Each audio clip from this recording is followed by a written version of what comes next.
우리 같이 말씀 보겠습니다. 말씀은 요한계시록 2장 18절에서 29절까지의 말씀입니다. 요한계시록 2장 18절에서 29절까지의 말씀입니다.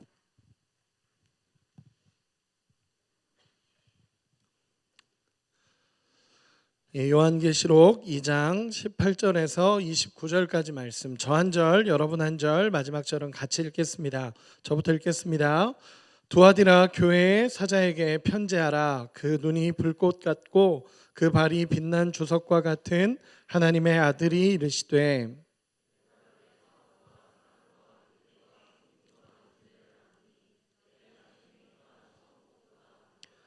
그러나 내게 책망할 일이 있노라. 자칭 선지자라 하는 여자 이세벨을 내가 용납함이니 그가 내 종들을 가르쳐 꾀어 행음하게 하고 우상의 제물을 먹게 하는도다.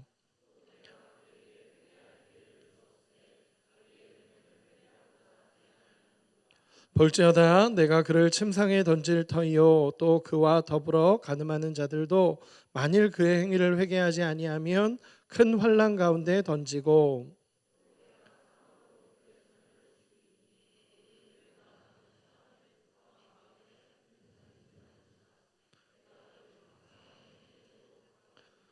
두아디라에 남아 있어 이 교훈을 받지 아니하고 소위 사탄의 깊은 것을 알지 못하는 너희에게 말하노니 다른 짐으로 너희에게 지울 것은 없노라.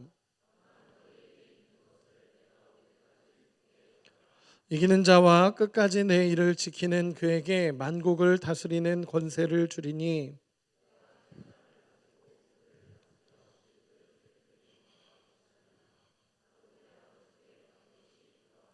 내가 또 그에게 새벽 별을 주리라. 귀 있는 자는 성령이 교회들에게 하시는 말씀을 들을지어다. 아멘. 잠시만 기도하겠습니다. 사랑하는 아버지, 오늘 이 시간 하나님의 말씀을 듣습니다. 성령이 교회에게 하시는, 또 성령이 우리 청년들에게 하시는, 또 성령이 개인에게 하시는 하나님의 음성이 들려질 수 있도록 도와주시고 귀 있는 자가 되어서 이 말씀이 들려지고 마음에 새기고 다시 주 앞에 서는 놀라운 은혜의 역사가 일어나게 하여 주시옵소서. 주여, 전하는 자는 가리시고 위대한 아버지만 온전하게 드러나기를 소망하오며 살아계신 예수님의 이름으로 기도합니다. 아멘. 우리 한 번만 더 옆 사람하고 같이 인사합시다. 당신이 있어서 참 행복합니다. 네, 감사합니다. 네, 말씀 보도록 하겠습니다. 오늘 한 해의 마지막 주일입니다. 2024년도 여러분 너무 수고 많으셨고 너무 고생하셨습니다. 그리고 하나님의 은혜가 우리 청년들에게 있는 줄 믿습니다. 2024년도 마지막 말씀, 주일 말씀 어떤 말씀을 나눌까라고 고민을 하다가 많이 이렇게 성경도 읽고 찾다가 그냥 원래 하던 대로 원래 계속 해왔던 말씀 쭉 진행해서 나누자라는 마음이 들어서 오늘 동일하게 네 번째 교회, 초대교회 7교회 중에 네 번째 교회를 말씀으로 나누고자 합니다. 여러분 혹시 지난 새 교회를 기억하십니까? 네, 이렇게 하면 잘 모르죠. 여보세요, 여보 죄송합니다. 네, 입이 꼬였어요. 제가 피곤해서 그래요. 여러분, 에베소 교회 첫 번째 교회는 에베소 교회입니다. 에베소 교회인데 여러분, 에베소 교회의 특징이 뭐였는지 혹시 기억나세요? 맞아요. 감사해요. 계속 대답해 주시길 부탁드려요.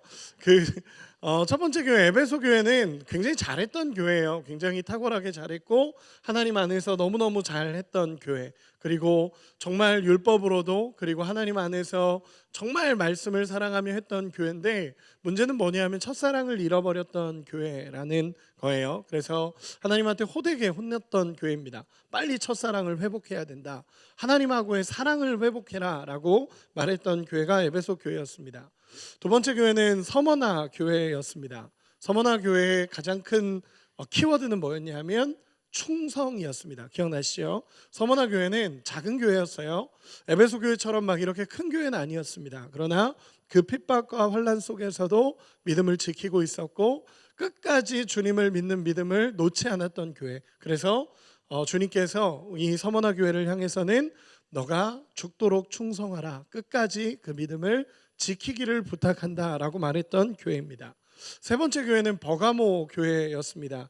이 버가모 교회는 순교자적인 신앙을 가진 교회였어요. 담임 목사님이 순교한 상황이었는데도 불구하고 교회가 흐트러지지 않았으며 끝까지 믿음을 지켰던 교회입니다. 그런데 그 안에서 교회 안으로 들어온 발람의 교훈이라던가 타협하게 된 부분들에 대해서 하나님 앞에 책망을 받았던 교회, 빨리 돌이키라 라고 말했던 교회가 이 버가모 교회입니다.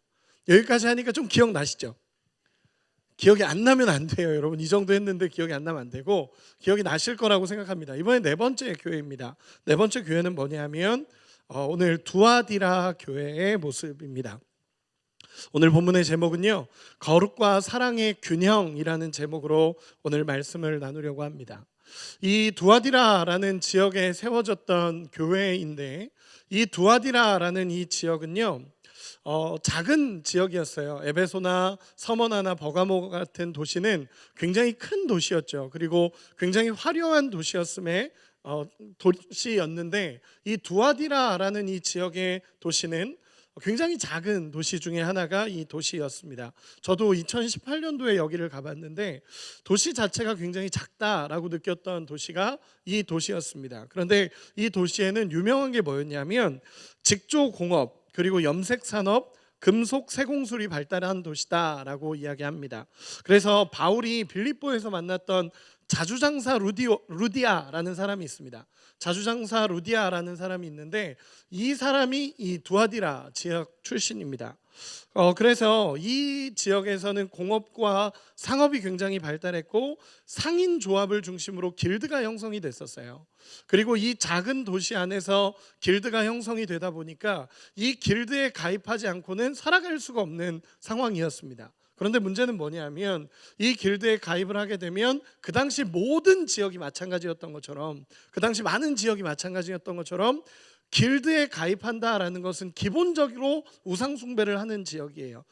우상숭배를 하는 길드 안으로 들어가는 겁니다. 왜냐하면 그 당시에도 황제가 주인가 그리스도가 주인가를 고민해야 했고, 늘 그 길드 안에서는 황제를 주로 고백하는 고백들이 매년 있었어요. 거기다가 이 길드, 작은 도시 안에 길드가 형성이 되고 상인조합이 형성이 되면서 그 안에서 어떤 일들이 일어났냐 하면 너무나 쉬운 우상숭배가 일어났고 너무나 쉽게 음란함이 판치고 있었던 도시가 이 두아디라라는 지역입니다.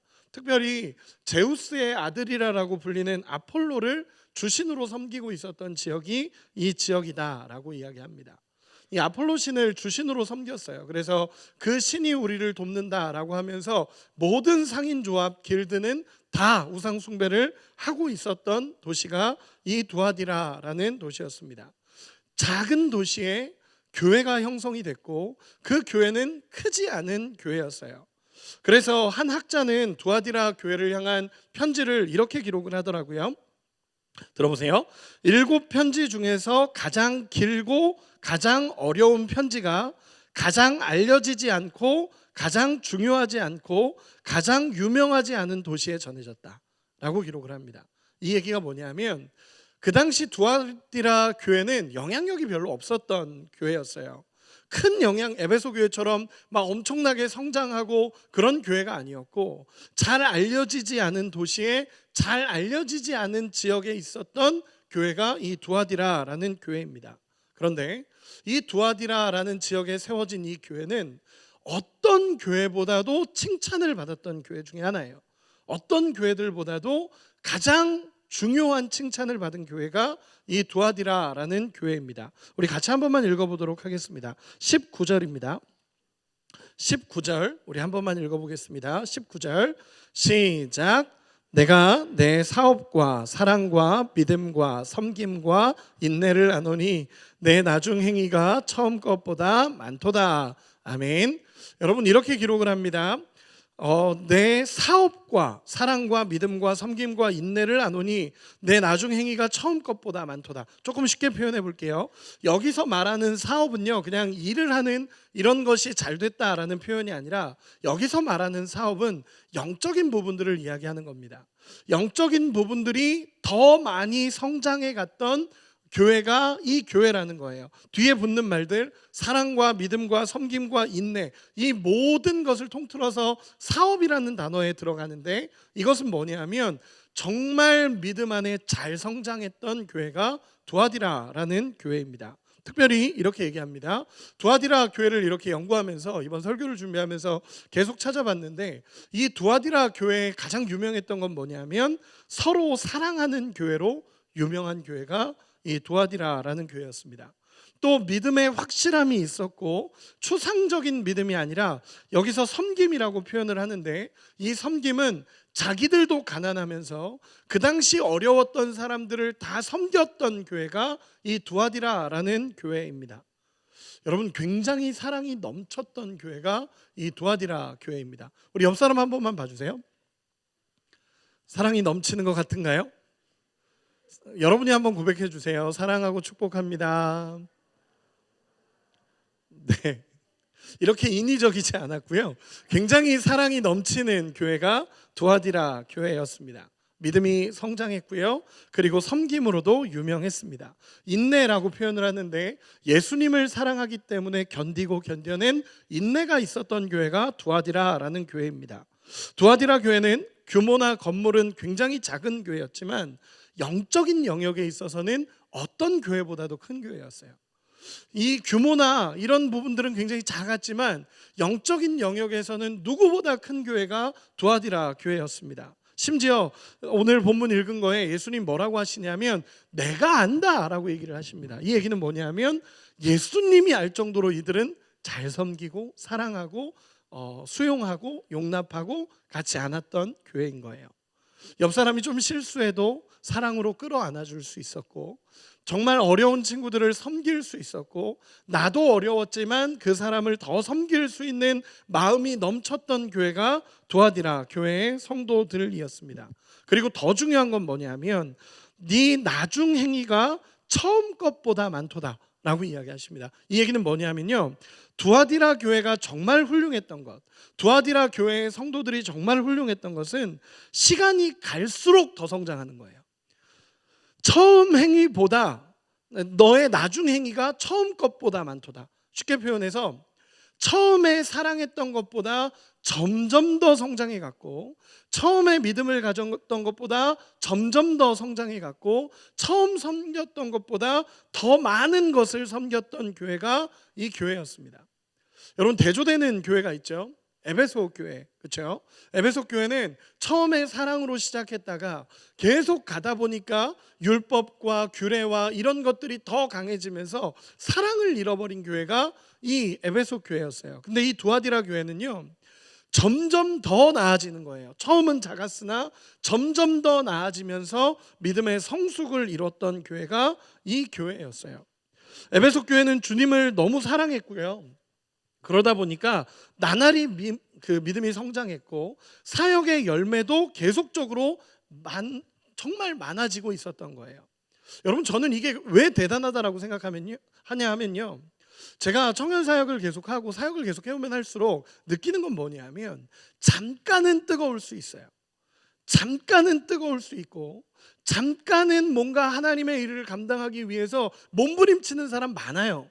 그런데 이 잠깐이 아니라 점점 더 성장해 가고 점점 더 믿음이 더 뜨거워지고 점점 더 하나님 앞에 나가는 사람은 사실 많지 않아요. 저도 청년 사역을 하면서 많진 않지만 가끔 경험하는 청년들이 있어요. 뭐냐면 처음보다 더 나아져가는 청년들, 많이 경험하진 않지만 가끔 정말 딱 눈에 보이는 그런 청년들이 때로는 있어요. 정말 뜨거운데요, 그 뜨거움이 일시적인 사람들은 많아요. 내가 진짜 하나님 오늘 은혜 받았습니다 하면서 정말 뜨거운 일시적인 은혜들은 많아요. 그런데 이 뜨거움이 성숙으로 연결돼서 하나님을 믿는 믿음으로 연결이 되고 이 뜨거움이 결국 성숙함으로 계속 가서 하나님 앞에 순종함으로 이어져가는 청년들 사실은 많지 않았어요. 그런데 가끔 봐요. 와, 이 친구가 진짜 믿음이 더 잘하고 있구나 라는 청년들 봐요. 또 어떤 청년들은요, 청년의 시절에 그렇게 뜨거웠다가 결혼하고 장년으로 넘어가면서 믿음을 잃어버리는 청년들도 참 많이 봐요. 결혼하고 나니까 그 뜨거웠던 청년의 때가 아니라 이제는 가정에서 점점 더 믿음이 식어가는 청년들도 많이 봐요. 그런데 때로는 결혼해서 더 깊어지는 청년들도 봐요.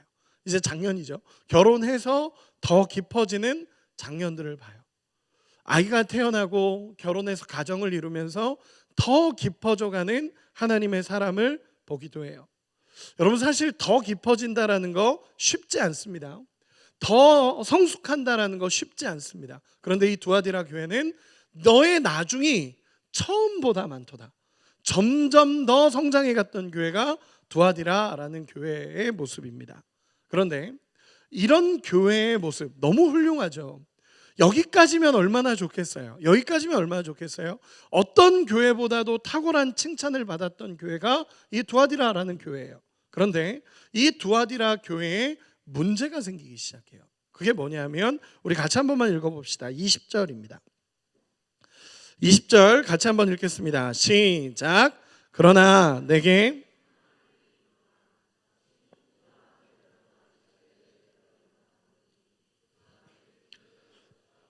행음하게 하고 우상의 재물을 먹게 하는도다. 아멘.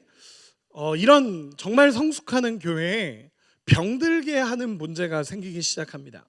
그리고 그 문제 때문에 주님은 정말 가혹할 정도로 책망하는 모습을 보이고 있습니다.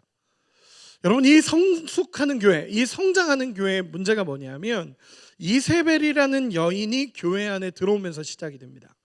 이세벨이라는 여인이 교회 안에 들어오게 되면서 문제가 시작돼요.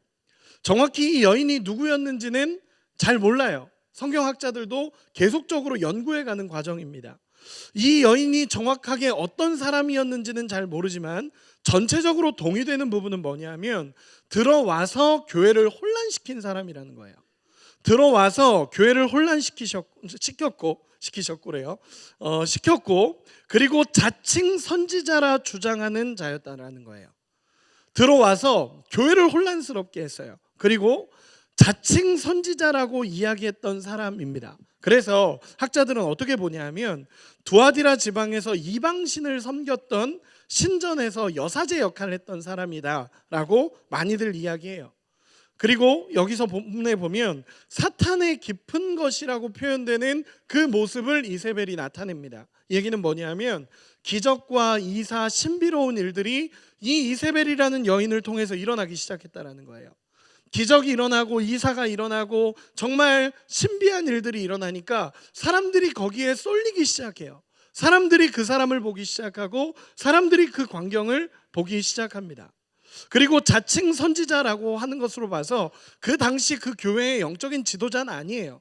자칭 선지자라고 하니까 나는 선지자다라고 말하면서 교회 안에 들어와 있었다라는 거예요. 또 하나, 학자들은 아마도 이 여인이 굉장히 외모가 출중하여서 여성적인 매력도 굉장히 뛰어났고 경제적으로 부유했을 것이며 사회적으로도 굉장히 영향력 있는 사람이 교회 안으로 들어왔을 거다라고 이야기를 해요. 왜냐하면 이 여인이 들어오고 나서 두아디라 교회가 엄청난 영향력을 그 여인으로부터 받기 시작했다라는 거예요. 또한 성경을 여러분 좀 아는 사람들은 이세벨, 이 이름이 기억이 나시죠? 아시죠? 이세벨이라는 이 사람은요, 이스라엘의 바알 신을 들여온 사람이에요. 아합의 아내였고 그 당시에 하나님께서 유일신으로 계셨는데 하나님을 섬기는 민족이었는데 그 민족에게 바알 신을 들어오게 한 사람이 이 이세벨이었습니다. 이 이름을 차용했다라는 것만으로도, 죄송해요, 오늘 말이 자꾸 꼬이네요. 죄송해요. 여기서 이 이름을 차용했다는 것은 이 정도의 영향력을 가진 사람이 그 안으로 들어왔다라는 거예요. 여러분, 엄청나죠? 이 여인이 들어오기 시작하면서 정말 문제가 일어나기 시작해요. 그런데 여러분 생각해 보세요. 점점 더 믿음이 성장했던 교회였고 점점 더 사랑이 넘쳤던 교회였고 점점 더 잘해왔던 교회예요. 그러면 이 이세벨이 이렇게 들어왔을 때, 이런 영향력을 끼친 사람이 들어왔을 때 에베소 교회처럼 단호하게 끊어낼 수 있어야 돼요. 단호하게 끊어내고 이 영향력을 끊어내기 위해서 정말 단호하게 나갈 수 있어야 돼요. 에베소 교회는 그걸 해냈죠. 그걸 했던 교회예요. 근데 이 두아디라 교회는 그걸 못하고 뭐라고 하냐면 우리 20절 다시 한 번만 읽어볼게요. 잘 들어보세요. 같이 읽어보겠습니다. 시작. 그러나 내게 책망할 일이 있노라. 자칭 선지자라는 여자 이세벨을 네가 용납함이니 그가 내 종들을 가르쳐 꾀어 행음하게 하고 우상의 제물을 먹게 하는도다. 아멘. 여러분, 용납했다라고 표현해요. 용납했다. 이 이세벨을 용납함으로 말미암아 그 두아디라 교회가 가지고 있었던 거룩과 사랑의 균형이 깨지기 시작해요. 이 용납함으로 말미암아 균형이 깨지기 시작합니다. 여러분, 쉽게 얘기해서는 이거예요. 사랑이 강점인 교회였어요. 사랑이 강점이었고 섬김이 강점이었고 그 사랑이 넘쳤던 교회가 두아디라 교회예요. 근데 문제는 뭐냐면 이 사랑이라는 걸 가지고 죄의 영역까지도 수용해 버리는 거예요. 여러분, 무슨 얘기인지 아나요? 이런 거 있잖아요. 아이, 뭐 괜찮지. 저도 사역을 하다 보면 그런 생각이 들 때가 있어요. 에이, 이 정도는 괜찮지 뭐. 사랑으로 아이, 못해도 괜찮지, 안 돼도 괜찮지, 예배 못 나와도 괜찮지, 그럴 수 있지. 여러분, 사랑이라는 이름으로 그 사람을 생각한다라는 말로 그 사람을 사랑하고 그 사람을 섬긴단 말로 죄의 영역까지도 용납해 버리는 거예요. 여러분, 이게 굉장히 중요합니다. 거룩과 사랑이 균형을 이뤘던 교회가 두아디라인데 이 거룩의 영역이 깨지기 시작하는 거예요. 사랑이란 이름으로 포용하기 시작하면서 용납하기 시작하면서 그 거룩함이 깨지기 시작합니다. 용납하다라는 단어를 원어적으로 보면요, 두 가지 의미를 같이 가져요. 뭐냐면 하나는 허락하다, 또 하나는 내버려두다. 이 두 가지를 같이 가져요. 이 용납이란 단어가 가지고 있는 의미가 허락하다라는 것과 내버려둔다라는 거예요. 여러분, 이 말이 정말 무서운 말입니다. 용납이라는 이 단어가 정말 무서운 단어예요. 쉽게 얘기해서 이런 거예요. 하나님은 사랑이니까 이것도 용납하실 거야. 하나님은 사랑이니까 이런 것까지도 용납하실 거야. 하나님은 우리를 용서하시니까 이런 것까지도 용납하실 거야 라는 거예요. 무슨 죄를 지어도 다 용납하시고 내가 어떻게 살아도 다 용납하실 거야. 여러분, 위험한 말입니다. 물론 우리가 용서하고 사랑하고 품어야 되는 거 맞아요. 근데 하나님이 세우신 거룩의 기준을 너무 쉽게 우리가 타협해버리고 우리가 살아가는 삶의 영역 안에서도 너무 쉽게 이 죄의 영역까지도 품어야 한다라고 얘기를 하는 거예요. 하나님은, 제가 최근에 어떤 책을 읽었는데 어떤 책을 읽으면서 그 책에 그런 내용이 나오더라고요. 하나님이 사랑이시니까 하나님이 지옥이 있다라는 것을 우리는 이해할 수 없다. 하나님은 결국 우리를 하나님 나라에 보내실 것이다. 제가 덮어버렸어요, 책을 읽다가. 왜냐하면 성경이 그렇게 얘기하지 않거든요. 성경은 그렇게 얘기하지 않아요. 반드시 심판이 있다라고 이야기합니다. 여러분, 위험한 거예요. 하나님은 사랑이시니까 다 수용하고 다 포용하고 내가 아무리 죄의 자리에 살고 그렇게 막 살아도 괜찮다라고 말하는 것, 여러분, 위험한 거예요. 성경은 분명하게 얘기합니다. 제가 읽어드릴게요. 20절부터 22절까지 읽어드리겠습니다. 그러나 내게 책망할 일이 있노라. 자칭 선지자라는 여자 이세벨을 내가 용납함이니 그가 내 종들을 가르쳐 꾀어 행음하게 하고 우상의 제물을 먹게 하는도다. 또 내가 그에게 회개할 기회를 주었으되 자기의 음행을 회개하고자 하지 아니하는도다. 볼지어다 내가 그를 침상에 던질 터이요 또 그와 더불어 간음하는 자들도 만일 그의 행위를 회개하지 아니하면 큰 환난 가운데 던지고. 23절까지 읽을게요. 또 내가 사망으로 그의 자녀를 죽이리니 모든 교회가 나는 사람의 뜻과 마음을 살피는 자인 줄 알지라. 내가 너희 각 사람의 행위대로 갚아주리라. 여러분, 하나님은요, 용서하시는 분이죠. 그러나 끝까지 기다리시고 용서하시려고 해도 그가 하나님 앞에 나오지 않고 회개하지 않으면 결국 심판의 자리에 설 수밖에 없다라는 것입니다. 트레빈 왁스 목사님이 쓴 아이 세대라는 책을 보니까 거기에 보면요, 청년 세대에 대해서, 미국에 있는 청년 세대에 대해서 이야기를 합니다. 그런데 그 가운데 특징 중에 하나가 뭐냐면 관용과 평등을 내세우며 무분별한 포용성의 모습이 나타나고 있다라고 얘기해요. 다시 읽어드릴게요. 관용과 평등을 내세우며 무분별한 포용성의 모습이 나타나고 있다라고 그 시대의 청년 세대를 보면서 이야기하는 모습입니다. 여러분, 성경이 죄라고 말하는 것을 평등과 관용이라는 이유로 용납하고 수용하고 내버려 두는 거예요. 이게 용납이라는 단어입니다. 이세벨의 영향력은 엄청났던 것 같아요. 사랑이라는 이유로 품기 시작하니까 하나님의 종들을 꿰어서 우상을 섬기겠다라고 이야기합니다. 적당히 세상과 타협하게 만들기 시작했고, 야, 우상 섬겨도 돼 라고 이야기하기 시작했고, 그 길드에 가입하게 해서 음란하게 살아가도록 계속적으로 이야기했던 사람이 이 이세벨입니다. 여러분, 그 당시에는 예수가 주인인가 로마의 황제가 주인인가를 선택해야 했던, 그래서 신앙을 지켜야 했던 시기입니다. 그런데 이세벨이 들어오면서 그 모든 신앙의 기준이 깨지기 시작해요. 그래서 예수님이 이렇게 얘기하는 거예요. 내가 그 이세벨을 용납할 수가 없다라는 거예요. 내 종들을 꿰어서 우상을 섬기게 하고 행음하게 만드는 존재가 이세벨이었다라고 이야기를 하고 있습니다. 여러분, 에베소 교회는 첫사랑을 잃어버리긴 했지만 거짓 선지자들을 끝까지 몰아냈던 교회가 이 에베소 교회예요. 근데 이 두아디라 교회는 사랑은 있는데 거룩이 깨져버리는 거예요. 사랑은 있는데 거룩이 깨져버립니다. 우상을 섬기기 시작했고 음란이 들어오기 시작합니다.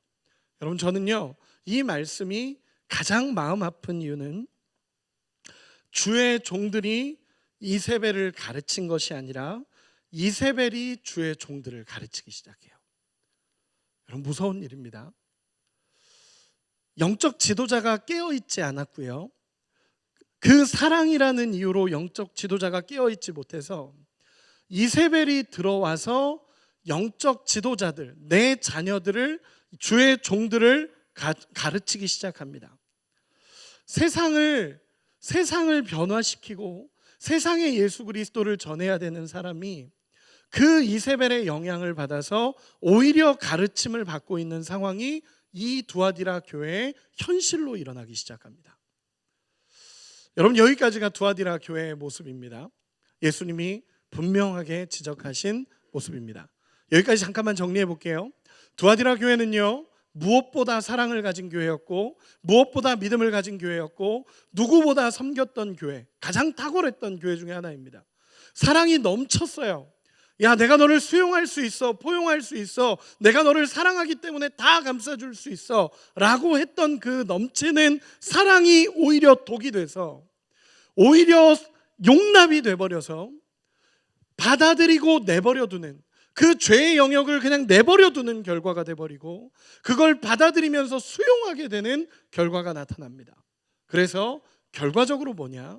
그 믿음의 기준이 깨져버리고요, 그들이 우상을 섬기기 시작합니다. 그리고 그들이 이방인과 같이 동일하게 그 시대를 살아가는 사람들과 같이 행음하면서 살아가기 시작합니다. 여러분, 예수님께서 이 모습을 보시면서 어떻게 말씀하시냐 하면 단호하게 이야기하십니다. 두 부류가 두아디라 교회에 나눠져요. 하나는 그 이세벨의 영향을 따라가는 사람, 그리고 또 하나의 부류는 그럼에도 불구하고 믿음을 지키고 있는 부류가 나눠지기 시작합니다.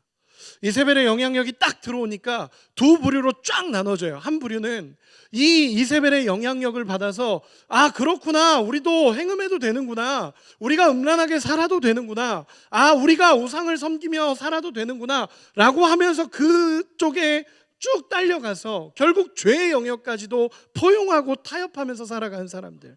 또 한 부류는 그럼에도 불구하고 믿음을 지키는 부류가 나눠집니다. 예수님은 그 두 부류에게 말씀하시는 것이 있어요. 첫 번째는 뭐냐면 21절, 22절, 23절 계속 읽었던 말씀입니다. 이렇게 기록을 합니다. 제가 읽어드릴게요. 또 내가 그에게 회개할 기회를 주었으되 자기의 음행을 회개하고자 하지 아니하는도다. 여러분, 이세벨은요, 회개할 기회를 예수님이 계속 주셨습니다.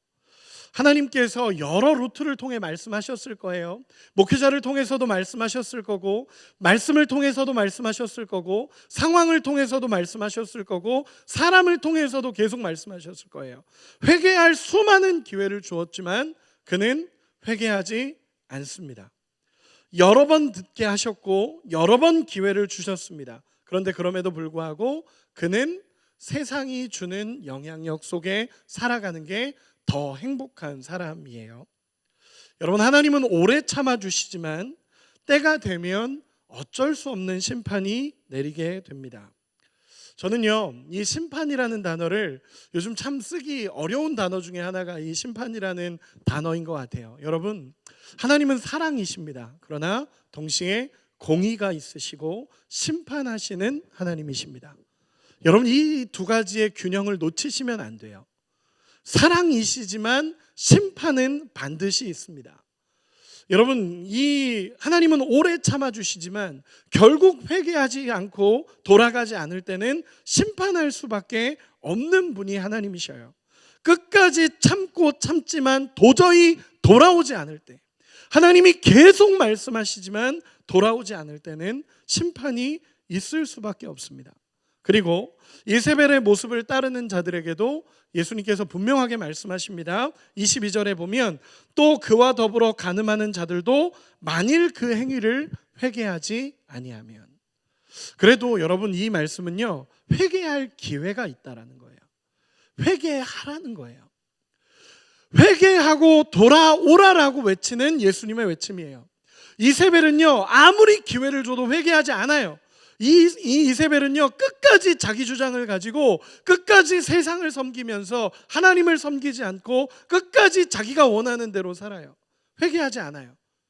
그런데 예수님께서 이렇게 얘기하시는 거예요. 빨리 회개하고 돌아오라는 거예요. 이세벨을 따르는 자들, 그 교회 안에서 이세벨의 영향력을 따라가고 이세벨의 그 음란함, 우상 섬김을 따라가고 있는 그들에게 빨리 회개하고 돌아오라라고 예수님께서 외칩니다.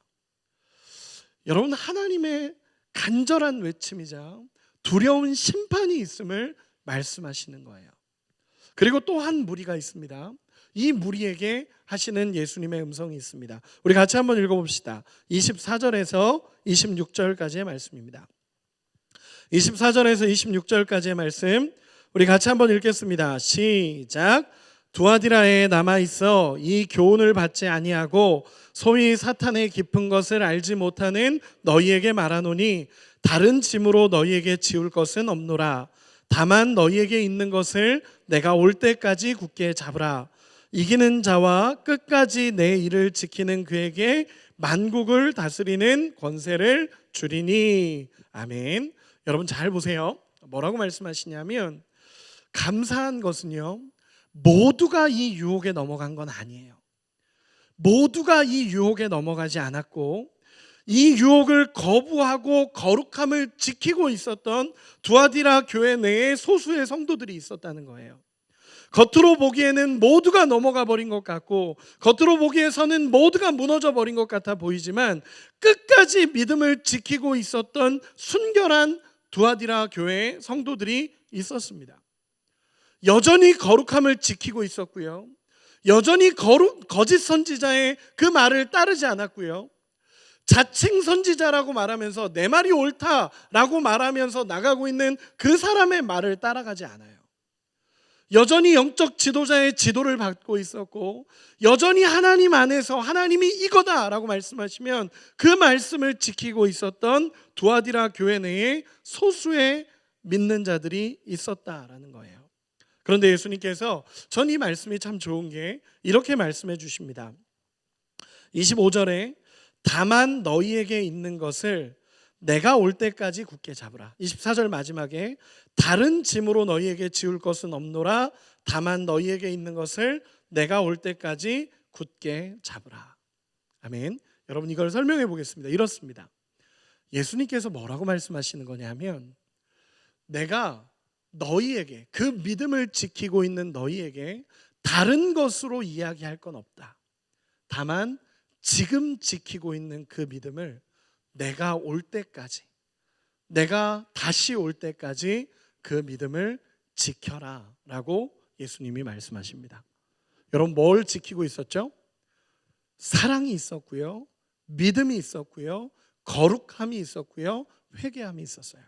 그것을 끝까지 흔들리지 말고 지키라 라고 예수님께서 말씀하십니다. 여러분, 그 믿음을 끝까지 지켜낼 수 있는 여러분이 되시기를 소망합니다. 아멘. 여러분, 두아디라 교회 내에 그 소수의 믿음을 지킨 사람들을 통하여 두아디라 교회는 다시 세워져 가요. 여러분, 저는 그런 생각을 해요. 언제나 믿음을 지키는 자들을 통해 하나님은 다시 일하시고, 그 믿음을 흔들리지 않고 믿음을 지키며 믿음으로 세워가는 자들을 통해서 하나님은 일하시기 시작합니다. 그리고 나서 예수님께서 뭐라고 말씀하시냐면 26절부터 제가 쭉 읽어드릴게요. 이기는 자와 끝까지 내 일을 지키는 자에게 만국을 다스리는 권세를 주리니 그가 철장을 가지고 그들을 다스려 질그릇 깨뜨리는 것과 같이 하리라. 나도 내 아버지께 받은 것이 그러하니라. 내가 또 그에게 새벽 별을 주리라. 귀 있는 자는 성령이 교회들에게 하시는 말씀을 들을지어다. 아멘. 이기라고 말씀하십니다. 여러분, 우리 주님의 마지막 부탁은 모든 것에서 이기는 자가 되라 라고 말씀하십니다. 여러분, 이기는 자로 사시기를 소망합니다. 아멘. 정말 영적인 전쟁에서 승리하고 이세벨의 영향력에서 이겨내는 자가 되기를 소망합니다. 그리고 이 거룩과 사랑의 균형을 가지고 정말 하나님을 신뢰하고 믿음으로 따라가는 우리가 되기를 원합니다. 이기는 자가 되었을 때 예수님께서 이렇게 얘기합니다.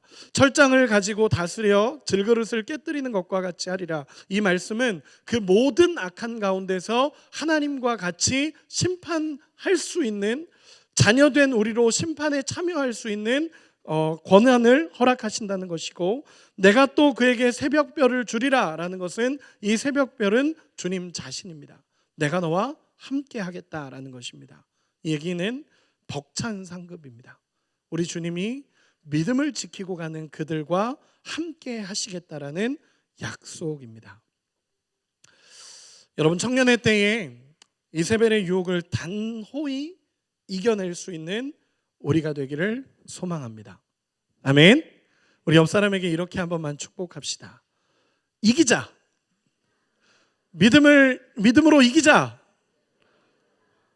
여러분, 이세벨의 유혹을 단호히 이겨내며 승리하기를 소망합니다. 거룩이 없는 사랑은 결국 우리를 병들게 합니다. 내 신앙을 돌아보기 원합니다. 내게 사랑은 있는 것 같지만 하나님 안에서의 거룩함이 없다면 다 무너지게 됩니다. 여러분, 용납하지 마시기 바랍니다. 믿음에 타협이 있지 않기를 바랍니다. 다른 사람은 그렇게 산다 하더라도 진짜 하나님을 섬기는 거룩함을 가지고 한 걸음 한 걸음 외로워도 힘들어도 주님이 이기라 하셨기에 그 믿음 가지고 살아갈 수 있는 은혜가 있기를 소망합니다. 말씀의 결론을 맺겠습니다. 제가 이번 주에 설교가 많았어요. 이번 주에 설교가 많은 게 새벽기도 설교가 계속 있었습니다. 그래서 새벽기도 설교를 준비하는데 새벽기도 1부부터 이렇게 설교를 하거든요. 그래서 월요일, 토요일 새벽 설교를 하는데 어제죠. 토요일 새벽 설교를 준비하기 위해서 새벽 3시 반에 일어났어요. 3시 반에 일어나서 설교 준비를 이렇게 시작을 하는데 히브리서 말씀을 준비했습니다. 히브리서 말씀을 준비하는데 이 히브리서가 어떤 서신이냐면 예수를 믿기 때문에 정말 핍박받을 수밖에 없었던 그 시대, 정말 예수를 믿고 따르는 이 시간이 너무나 괴롭고 어려웠던 시대를 살아가고 있는 사람들, 그리고 그 핍박이 너무 힘들어서 유대교로 다 넘어가고 있었어요.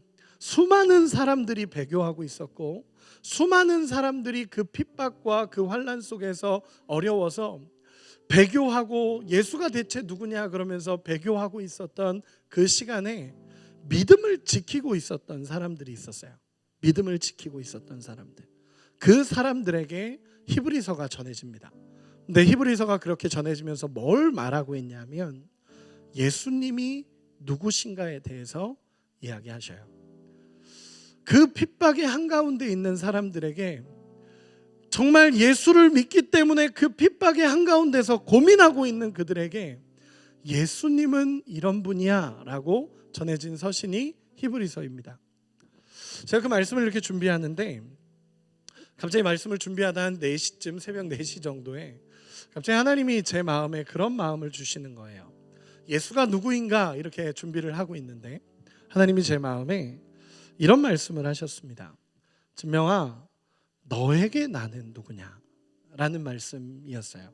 그냥 제 마음에 들리는 음성이었죠. 설교를 준비하다가 너에게 나는 누구냐? 너에게 예수는 누구냐? 라고 하나님이 물어보시는 것 같았어요. 설교를 준비하다가 멈췄어요. 설교를 준비하다 멈추고 그냥 조용히 하나님 앞에 묵상하다가 하나님은 나에게 예수님은 이런 분이십니다 라고 하면서 제가 3가지를 썼어요. 그 3가지를 썼는데 그게 뭐냐면 첫째는 그냥 그 설교 준비하다 이렇게 쓴 게 첫째는 예수님은 저에게 신실하신 분입니다 라고 썼어요. 저는 예수님께 신실하지 못했던 적이 참 많은데 예수님은 한 번도 저에게 신실하지 않으셨던 적이 없습니다. 예수님은 신실하신 분입니다 라고 하나를 썼고, 두 번째는 뭐라고 썼냐면 예수님은 저의 담대함의 근원이십니다 라고 썼어요. 제가 이 땅을 살아가면서 두려워하지 않을 수 있는 유일한 근거는 예수님이십니다 라고 썼어요. 그리고 세 번째는 이렇게 썼어요. 짧은 구절입니다. 예수님 저의 사랑이십니다 라고 3가지를 딱 쓰는데, 딱 쓰고 났는데 갑자기 밀려오는 평안함, 그 새벽에 예수님은 저에게 이런 분이십니다 라고 딱 고백하는 순간 쫙 밀려오는 평안함이 있었어요. 그리고 그 따뜻함, 그 자유함이 저에게 누려지는 거예요. 그리고 나서 그 순간 깨달아졌던 게 뭐냐면 이 땅을 살아가는 힘은 예수님이 누구인지를 아는 것에서 나오는구나 라는 게 깨달아졌어요. 예수님을 어떻게 고백하느냐에 따라서, 나의 주님이 어떤 분이시냐에 따라서 내가 이 땅을 살아갈 수 있는 힘이 있구나 라는 생각을 하게 됐습니다. 여러분에게 예수님은 어떤 분이십니까? 여러분, 저는 이렇게 마무리하고 싶습니다. 여러분 진짜 타협하지 마시고요, 용납하지 마시고 단호하게 믿음을 지키고 나아가기를 소망합니다. 누가 이 시대에, 저도 청년사역을 오래 하다 보니까 그런 생각이 들어요. 여러분, 누가 이 시대에 하나님 앞에 무릎을 꿇겠습니까? 하나님이 말씀하시면 예 하고 가는 사람이 얼마나 있겠습니까? 다 내 주장이고 다 내 생각이고 내가 원하는 대로 맞지 않으면 순종하지 않는 게 우리의 모습 아닙니까? 그런데 진짜 예수를 따르는 자, 제자는요, 정말 마음 상하고 자존심 상하고 힘들어도 울면서라도 주님 따라가는 사람이 제자고 그리스도인인 것 같아요. 여러분, 정말 한 해를 마무리하면서 여러분 그런 고백이 있었으면 좋겠습니다. 하나님, 저를 내려놓고 예수님을 온전히 따르기를 원합니다. 타협하지 않고 용납하지 않고 내 주님 앞에만 살아갈 수 있는 내가 되기 원합니다 라는 믿음의 고백이 있었으면 좋겠습니다. 여러분, 우리의 신앙에 이미 세상이 너무 많이 들어와 있어요. 밀어내지 않으면 반드시 밀립니다. 그렇기에 용납하지 말고 타협하지 않고 진짜 믿음을 지키며 살아가는 우리 모두가 되시기를 예수님의 이름으로 축원합니다. 마지막으로 인사합시다. 옆 사람에게 이기자, 용납하지 말자, 믿음으로 살아가자. 우리 다 같이 자리에서 일어나겠습니다.